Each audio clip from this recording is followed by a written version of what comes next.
Gracias, Señor, te damos esta mañana. Te pido que tú hables a nuestro corazón y puedas mostrarnos, Señor, cuán rico eres tú, cuán grande es tu misericordia y cuán maravilloso, Señor, es vivir apegados, Padre Santo, a tus enseñanzas y a la fe en Cristo Jesús. Tu nombre sea bendito. Amén. Amén. Hemos nosotros aprendido y hemos discutido por mucho tiempo un principio maravilloso de la palabra del Señor. El principio que se llama el principio de sembrar y cosechar.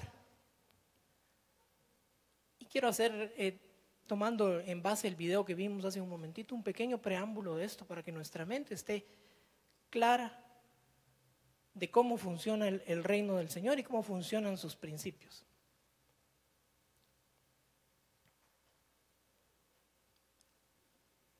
Pantalla, por favor.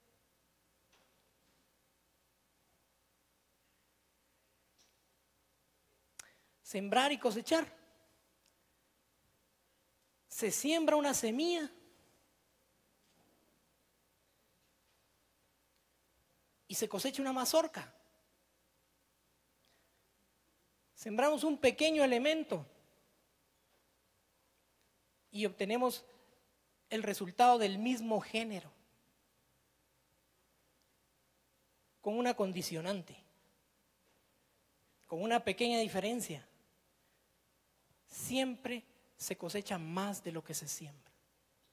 Especialmente si nosotros hemos cuidado, labrado y tomado el tiempo para recibir un buen fruto. Se siembra poquito, se cosecha abundancia. Y esto aplica para el bien que hacemos como para también los errores que podamos cometer. Sembramos poquito y podemos cosechar mucho. Pero nuestro corazón debe estar claro en los principios del Señor Jesucristo.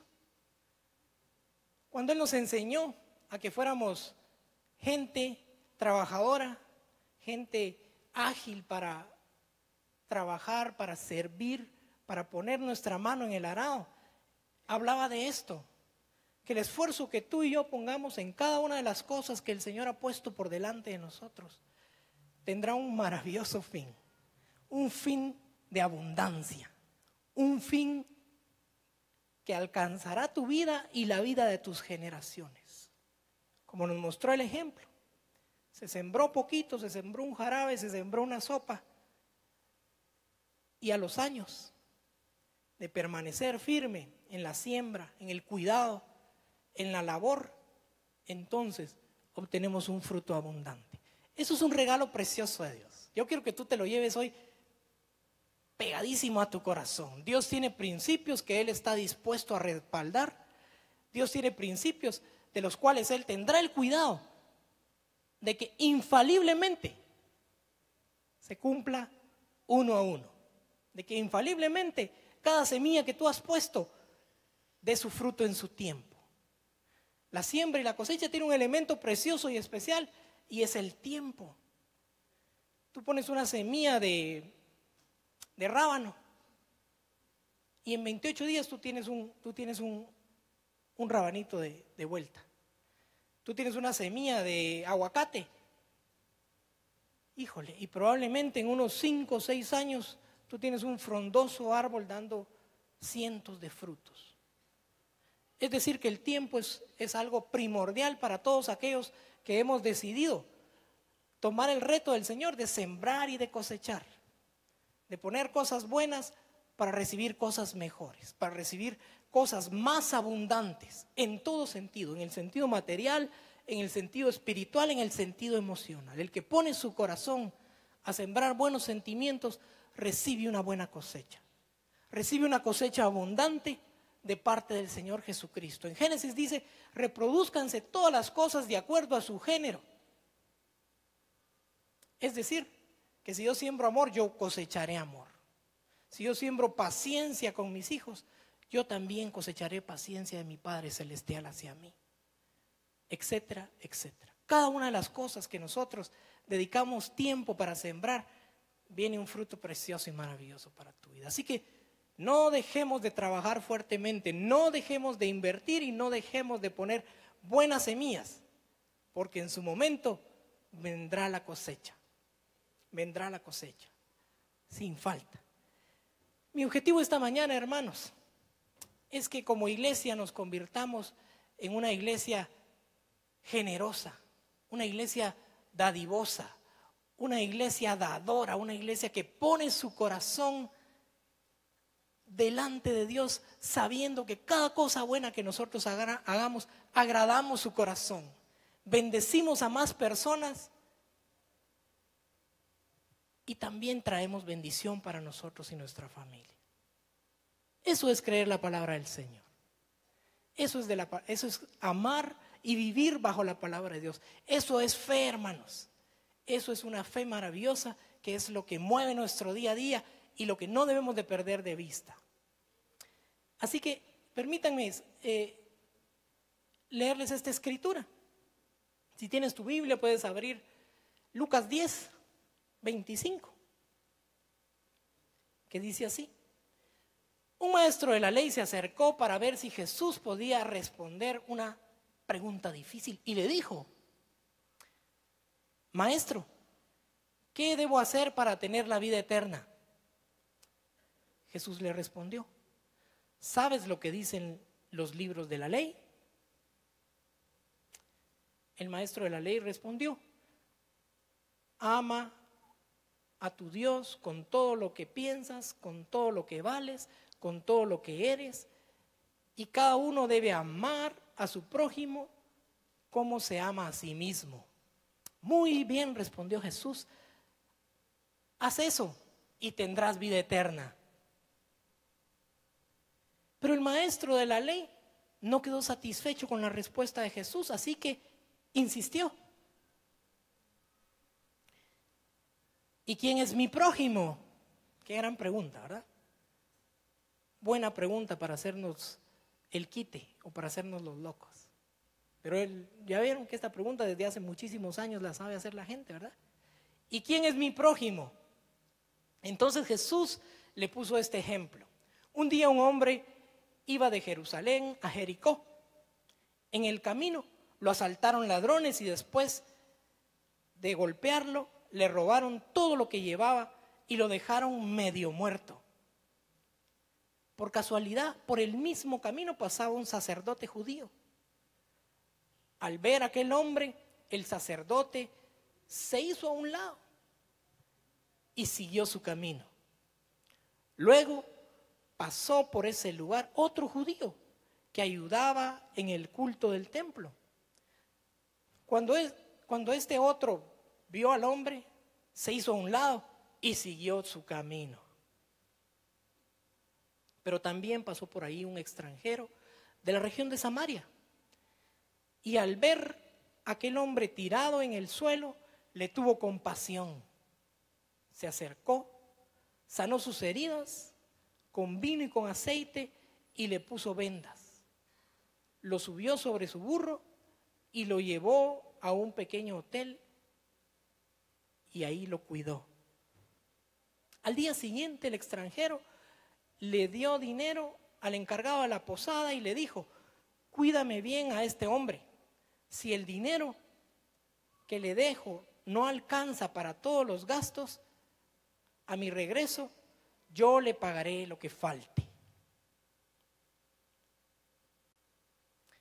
Jesús terminó el relato y le dijo al maestro de la ley: a ver, dime, de los 3 hombres que pasaron por el camino, ¿cuál fue el prójimo del que fue maltratado por los ladrones?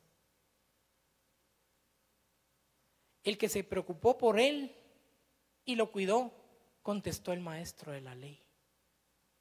Miren lo que dice acá, el 37. El que se preocupó por él y lo cuidó, contestó el maestro de la ley. Jesús entonces dijo: anda y haz tú lo mismo. Jesús entonces dijo: anda, ponte en acción, camina, muévete y haz tú lo mismo. El Señor Jesucristo siempre nos exhorta a que caminemos un paso más y a que seamos muy esforzados en todo lo que emprendemos. Y en esta bonita historia que él contó y que le contó a un hombre de la ley, él puso el ejemplo de 3 personas. Dijo, mire, pasó un sacerdote judío, ¿verdad? De los hombres que llegaban y entraban a la presencia del Señor. ¿Y qué hizo? Hacerse a un lado. Luego pasó otro que era de los levitas, ¿verdad? De los que sirven en la casa de Dios. Y cuando le vio, igualmente, ¿verdad? Había aprendido tal vez ahí del sacerdote, porque las mismísimas palabras usa Jesús y dice, lo vio y mejor se hizo un ladito, ¿verdad? No voy a hacer que me ensucie. Ahorita voy al servicio del Señor.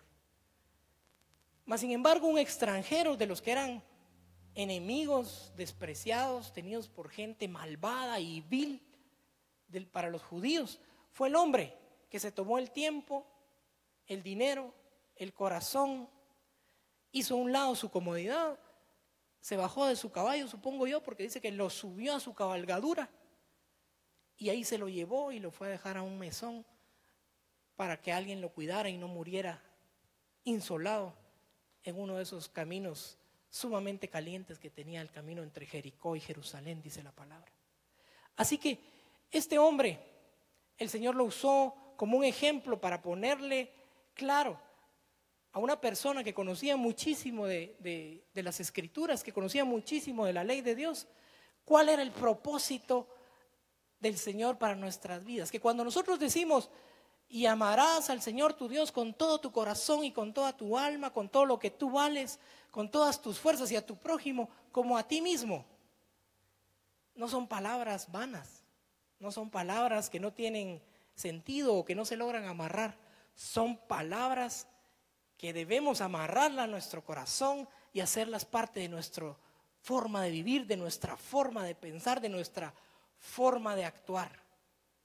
Pero estos 2 hombres no pudieron hacerlo, a pesar de que eran gente que conocía las Escrituras, que conocía la palabra de Dios, habían tomado actitudes malas. Y hoy en la mañana yo quiero compartir contigo 4 actitudes que pueden impedir a una persona ser generosa. 4 actitudes que pueden impedir a alguien caminar en los pasos que Jesucristo dijo que tú y que yo debemos de caminar. Así que espero poderte dejar muy claro estas 4 actitudes que pueden impedir que seamos verdaderamente una iglesia de gente dadora, de gente generosa, que nos sintamos tan contentos de que aquí pues tenemos ya nuestro equipo del banco de víveres que se llama Ayuda a tu Prójimo. Estamos trabajando en eso, pero sabemos que hay muchísima necesidad, que es tan grande la necesidad que existe a nuestro alrededor, que cada uno de nosotros, con la responsabilidad que el Señor Jesucristo nos hace en esta parábola, tenemos que tomar nuestras propias iniciativas. Tenemos que ser aventados y valientes, pero necesitamos quitar estas 4 cosas de enfrente de nosotros. Veamos la primera.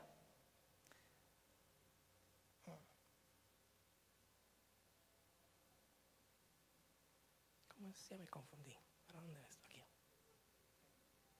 Fíjense que la primera cosa que nos impide ser hombres y mujeres generosas es la pereza.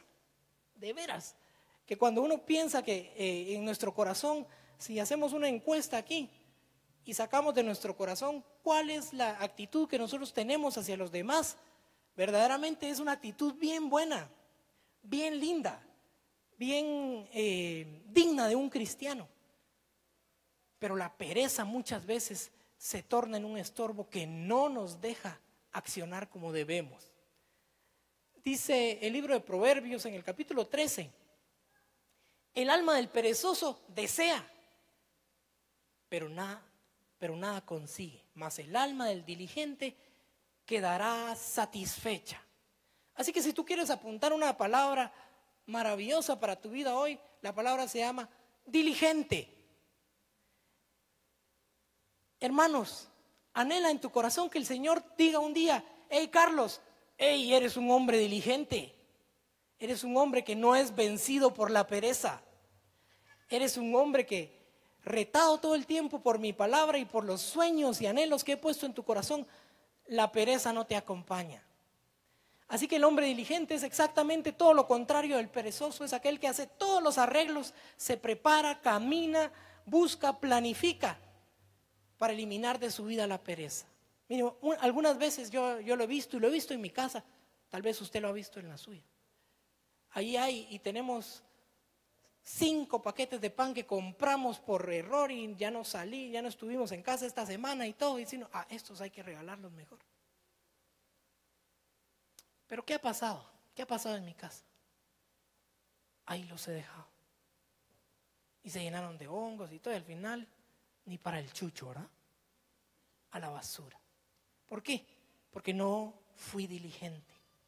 Porque no tomé los pasos necesarios para poder compartir esa maravillosa riqueza que el Señor ha dado a mi vida y la dejé que se perdiera. Y así podemos poner cantidad de ejemplos, hermanos. Son cantidad de cosas la que en nuestra comodidad nos impide que hagamos y nos convertimos en gente perezosa. Y Dios nos libre de ser perezosos. Dios nos libre de que la pereza se vuelva un estilo de vida en nuestro corazón y en nuestra vida. Por el contrario, que la diligencia sea el diario nuestro, ¿verdad? Nos levantamos de un brinco y solo el compromiso que tenemos con Dios, con nuestros hermanos, con el trabajo, con la familia, nos hace ser gente dinámica y que planifica bien las cosas que tiene que hacer para lograr sus objetivos. Así que, recuerden esto, el alma del perezoso desea pero no consigue nada, mas el alma del diligente queda satisfecha. Es lindo acostarse uno en la noche sabiendo que hizo su trabajo, que logró hacer sus obligaciones. Hay algo lindo en la planificación, que así lo dicen los libros. No hay cosa tan satisfactoria que ver un plan completado. El mismo libro de Proverbios lo dice. Un plan completado diligentemente lo hace a uno dormir en paz, contento, sabiendo que lo que está haciendo trae un fruto, que el esfuerzo que pusiste está bendiciendo tu vida y la vida de los demás. Les voy a contar una historia muy rapidita. Allá en San Pedro Sula, donde nosotros con mi familia vivimos un poco más de 5 años, trabajando para una compañía farmacéutica, pero sirviendo también como anciano en la iglesia de San Pedro Sula. San Pedro, para los que conocen, es una ciudad muy plana, muy plana. Y la cruzan 3 ríos, ¿verdad? Hay un calor terrible, ¿verdad? Ahí se mantiene 40, 45. Y uno en la noche cuando llega a su casa y toca la cama, está caliente la cama. De veras, uno no sabe si acostarse o quedarse mejor parado. Se levanta uno y se baña unas 5 veces, no les miento. Porque el calor cuando uno no tiene aire acondicionado es insoportable, es tremendo, nunca corre el viento. Pero ahí en esta ciudad tan bonita donde nosotros vivimos, la iglesia nuestra, Verbo San Pedro Sula, queda muy cerca de un río. Allá en San Pedro, a diferencia de acá en Guatemala, la gente de escasos recursos vive a las orillas de los ríos. Son 3 ríos muy grandes que atraviesan la ciudad. Y ahí vive la gente, le llaman los bordos, les dicen los sanpedranos, que son los bordes del río, ¿verdad? Pero como son así como algo altos, le han dado ese nombre de bordo. Y nuestra iglesia allá queda en un barrio muy bonito, pero está cerca del río. Y nosotros vemos esa oportunidad con los hermanos. Hay cientos de miles de personas que necesitan de Jesucristo. Y como la situación es dura, ¿verdad? Es dura, así como los barrios, las áreas marginales de Guatemala. Mucha violencia, mucha sangre, muchos niños sin papá, muchos niños en la calle. Nos ideamos un desayuno infantil. Y entonces nosotros íbamos a pregonar a las calles cercanas de los bordos, ahí cerquita de la iglesia. Hey niños, dile a tu mamá que el domingo a las 8 de la mañana hay desayuno en Iglesia Verbo. Y vamos, y hacíamos ese trabajo, hermanos, y teníamos un fruto bien grande. Llevaban aquel niñerío y todos los papás se quedaban, porque solo era para niños, ¿verdad? Todos los papás se quedaban afuera ahí viendo cómo sus niños comían. Algunos empezaron a entrar a la iglesia, empezaron a formar parte del ministerio. Pero a esos niños todo el tiempo les transmitíamos la palabra del Señor. Ahí les servíamos sus confles con banano, con baleada, se llama la comida típica de San Pedro Sula, ¿verdad? Ahí se las voy a escribir otro día, hoy no, porque les va a dar hambre. Pero esas baleadas que son famosísimas allá, era parte de lo que nosotros les dábamos. Y los niños salían muy contentos oyendo la palabra del Señor. Haciendo referencia a que en tus manos y en mis manos está la oportunidad. Yo me vine de San Pedro hace 2 años casi y los desayunos continuaban, hermanos. Y ahí había gente bien esforzada que se quitaban la pereza de encima y lograban compartir con los niños mucho de la riqueza y la bendición del Señor Jesucristo. Como el niño del video que vimos. Tú no sabes el día de mañana esa pequeña palabra que tú le diste. Esa oración que tú hiciste para que un niño de estos recibiera a Jesucristo, lo que va a cambiar en la vida de estas personas. La transformación maravillosa que está en tu boca, que está en tus manos. Piénsalo. Veamos el segundo.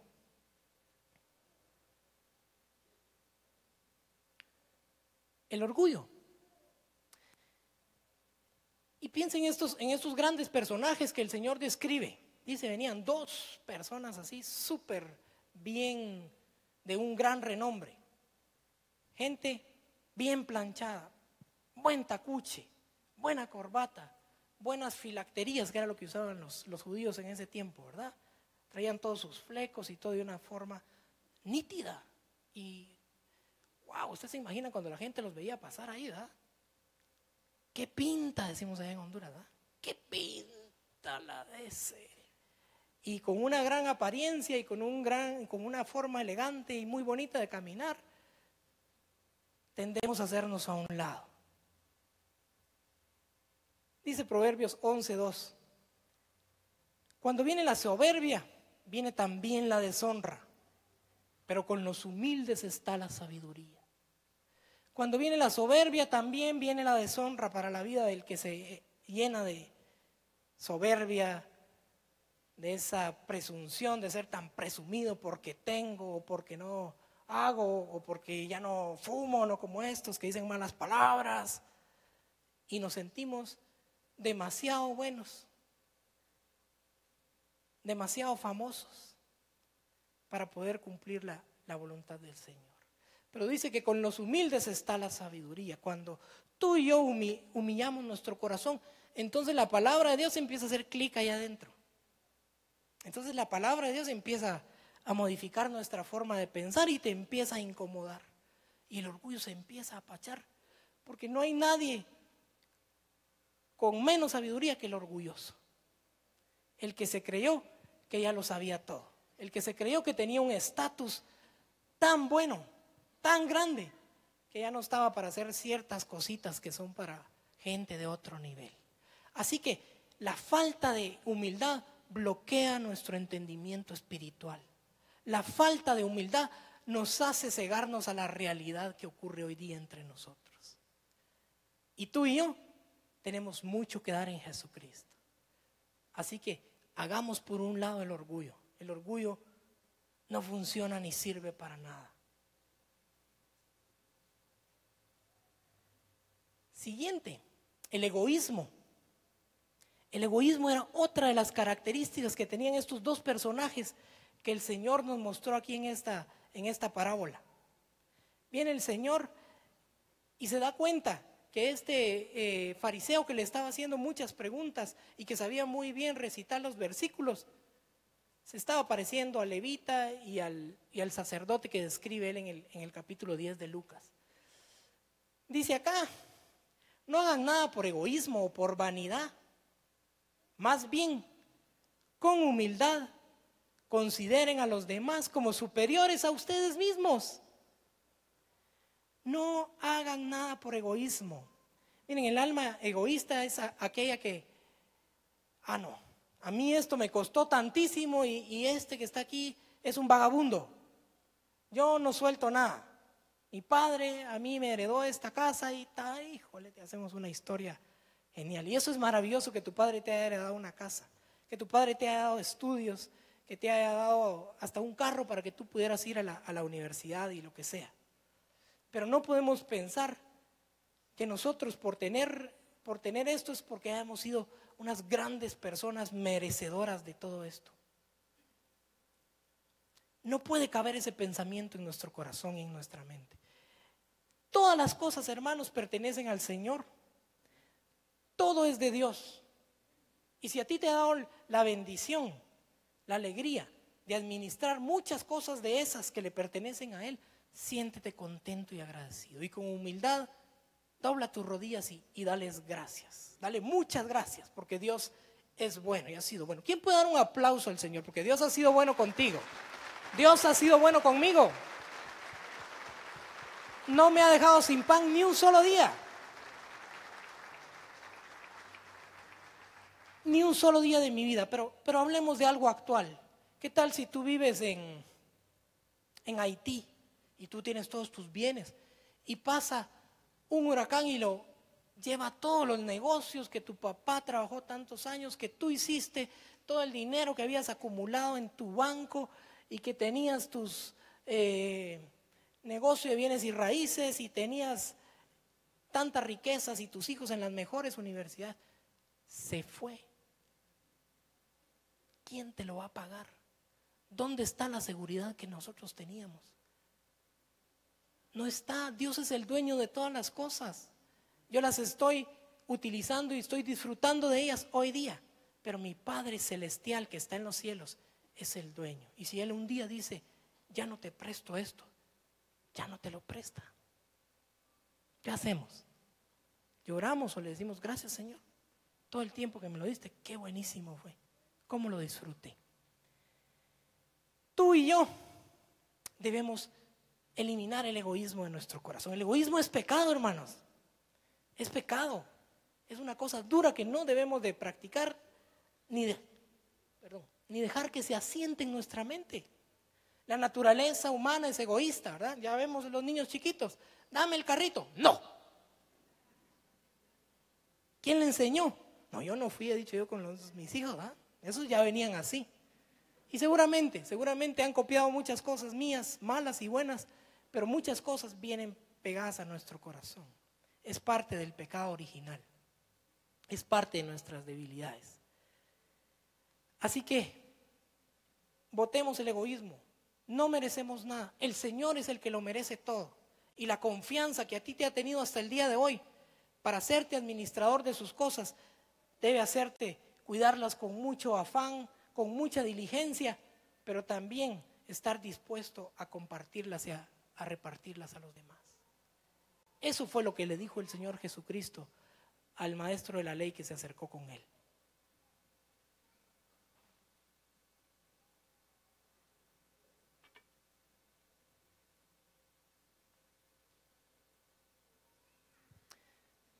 Cuarta y última actitud que vamos a compartir hoy. El temor, el miedo. ¿Y qué pasa si yo hago esto? No se puede. No podemos nosotros desprendernos porque si no nos vamos a quedar sin comer. ¿Ya viste lo que le pasó al de la esquina? Ni para los frijoles le quedaron porque él le regaló a la doña de no sé dónde. ¿Cómo dice Proverbios, hermanos? Dice, hay quienes reparten y les es añadido más. Y hay quienes retienen más de lo justo, pero vienen a pobreza. Yo no he encontrado un versículo en la Biblia donde te limite y te diga, no dé. No he encontrado ninguno. Yo no he encontrado. Si alguno de ustedes lo ha encontrado y me lo pasa, yo les agradezco, pero yo lo he buscado por todas partes. ¿Hasta dónde yo debería de limitar lo que Dios está poniendo en mi corazón? Yo no lo he encontrado. Y casi me atrevo a decir que tú tampoco. Eso quiere decir que Dios sabía la dificultad que se iba a encontrar con nosotros y el temor que iba a encontrar en nuestra vida pensando, no, tampoco, ¿verdad? Zapatos, tengo solo 6, pero no voy a dar uno, Cuando tenga 8, yo sí voy a dar el siguiente porque, por supuesto, ya 8 ya es vanagloria. 6 es el número bueno. Entonces nos metemos nosotros en unos rollos y a veces no reflexionamos al respecto de todo esto y nos perdemos el objetivo del Señor en este pasaje de Lucas 10. abre tu corazón, no tengas miedo, pon en práctica tu fe y atrévete a creer que cuando el Señor dice, hay quienes retienen y se quedan sin nada. Hay quienes abren las puertas de sus graneros, abren las puertas de sus casas y liberan y liberan y liberan. Y son abundados. Porque la matemática del Señor, la abundancia de Dios, está muy, muy por encima de lo que nosotros logramos entender. Nuestra mente es pequeñita. Pero si nosotros sacamos el temor y somos hombres y mujeres de fe, entonces nos atrevemos a meternos la mano en la bolsa. Nos atrevemos a abrir nuestro refrigerador, a abrir la alacena de nuestra casa y a permitir que más gente, para bendición del nombre de Jesucristo, disfruten de las cosas que Dios a ti te ha confiado, que no son tuyas, tampoco tuyas, son del Señor. Todas las cosas pertenecen al Señor. Solo necesitamos ser hombres y mujeres de fe, tener mucha fe en Jesucristo y estar convencidos de que Dios cumple sus promesas, de que Dios cumple lo que va a hacer, de que Dios no se queda con nada. Fíjense que una vez, yo creo que les conté esto hace algún tiempo, pero se los repito porque tiene muchísimo que ver con ese corazón de dar, con ese tener libertad para nosotros poder compartir con otros. Nosotros jugábamos fútbol por aquí con unos hermanos y una vez a un par de hermanos se les hizo tarde y venían ahí corriendo por el campo Marte tratando ellos de llegar a tiempo a la gran chamusca que íbamos a tener y les ocurre una tragedia. Los confunden con otras personas, los confunden con ladrones y con robacarros. Y esos eran muchachos de todo testimonio de aquí mismo entre nosotros que compartíamos la palabra del Señor por donde quiera que nosotros íbamos. Tanto era así que una de esas en muchas ocasiones tuvimos acceso a este centro de las gaviotas. ¿Quiénes han visto ahí el centro de las gaviotas? Ahí en la zona 13, donde está la correccional, ¿verdad? Ahí donde salió un video viral que le decía a la mamá, bájate de ahí, nene, le decía. ¿Se acuerdan? Eso sí se acuerdan, ¿verdad? Bueno, esos. Ese es el centro correccional. Bebé le decía, perdonen, bebé. Gracias, Mario. Bebé me corrigió. Era bebé, que estaba chiquito. Con esos muchachos nosotros tuvimos compartir, no sé, tal vez unos 2 años, una vez al mes o 2 veces al mes, íbamos a compartirles de la palabra del Señor y vimos milagros poderosos en ese centro correccional. No era tan fuerte el ambiente como es hoy día, pero sí era muy pesado. Era muy pesado. Ahí había gente que tenía mucha sangre en sus manos, ¿verdad? Y nosotros, el Señor nos dio la oportunidad, nos abrieron puertas y fuimos a compartir mucho.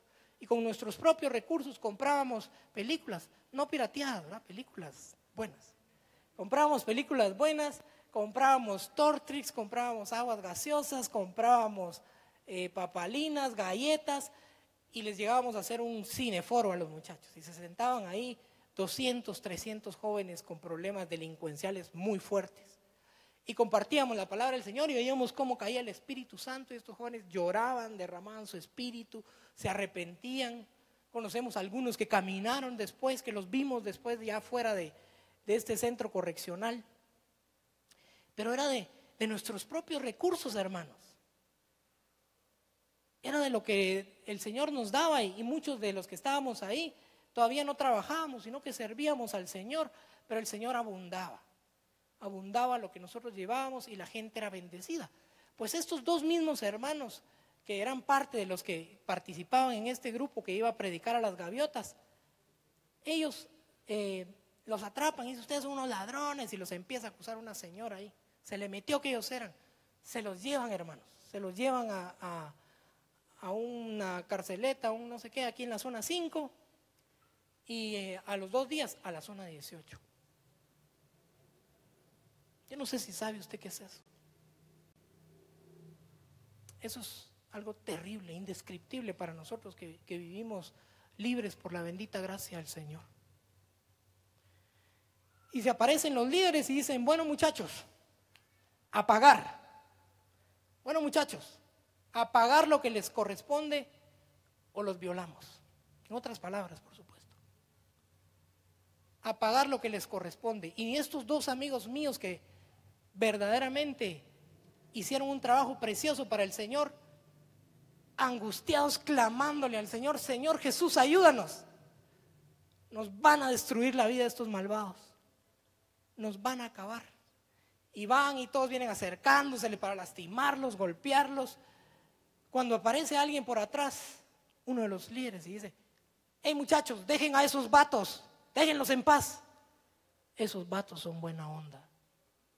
Esos vatos me predicaron la palabra del Señor y nos llevaban refacción todos los sábados. Y el Señor Jesucristo milagrosamente salva sus vidas. Salva sus vidas de una humillación terrible, de una golpiza, quién sabe si de la muerte. Quién sabe si de la muerte, hermanos. ¿Por qué? Porque el Señor siempre respalda su palabra. Porque el Señor dijo: si tú, que aunque tengas poquito, te atreves a repartirlo, vendrás a riqueza. Y esta es una de las formas maravillosas con las cuales el Señor Jesucristo protege nuestra vida y hace cumplimiento de su palabra.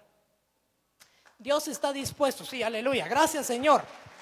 Gracias que tú nos libras del maligno, que tú miras nuestro corazón y sabes lo que hay en nuestro corazón y en nuestra bolsa y la disposición que tenemos de ser generosos con los que les hace falta.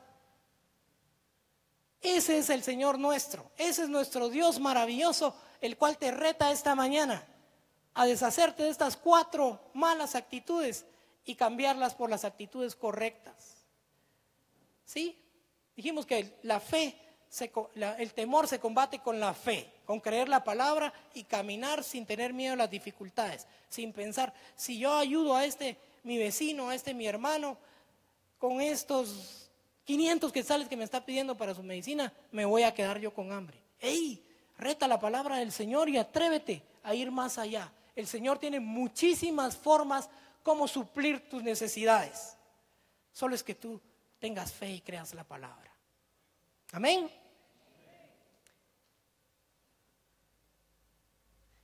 Dijimos que el egoísmo es una de las cosas tremendas, pero que la podemos eliminar siendo gente de buen corazón, siendo gente buena y transparente, que no piensa solo en sí misma, sino que también piensa en los demás.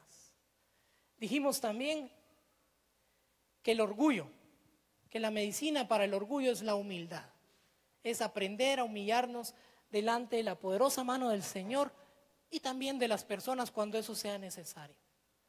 El orgullo se mata con la humildad.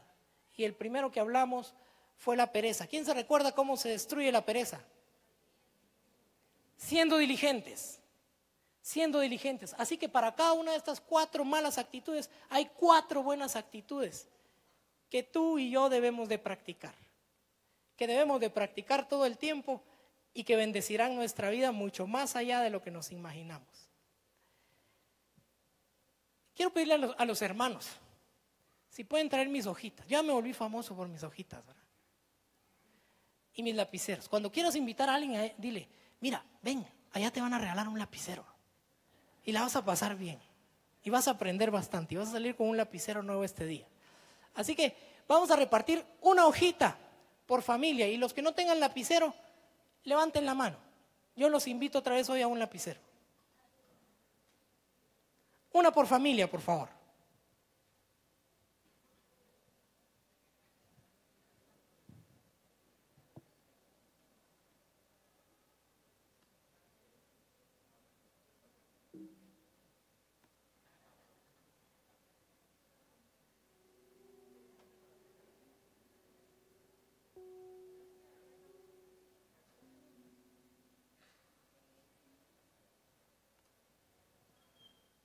En lo que reciben la hojita, voy a poner una canción. Quiero que medites en su letra, en lo que somos y por qué somos en Jesucristo.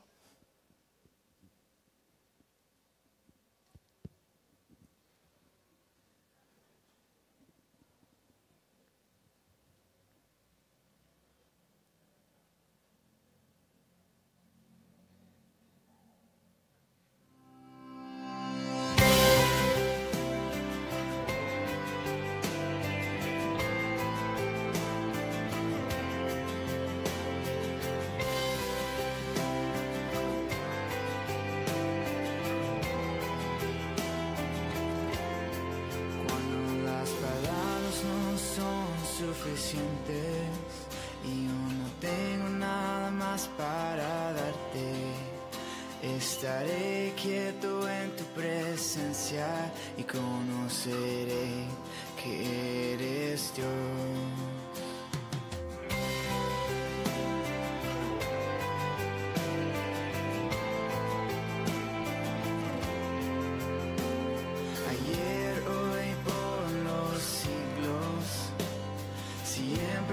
Jesucristo es el mismo, en la sombra de tu cruz me guía.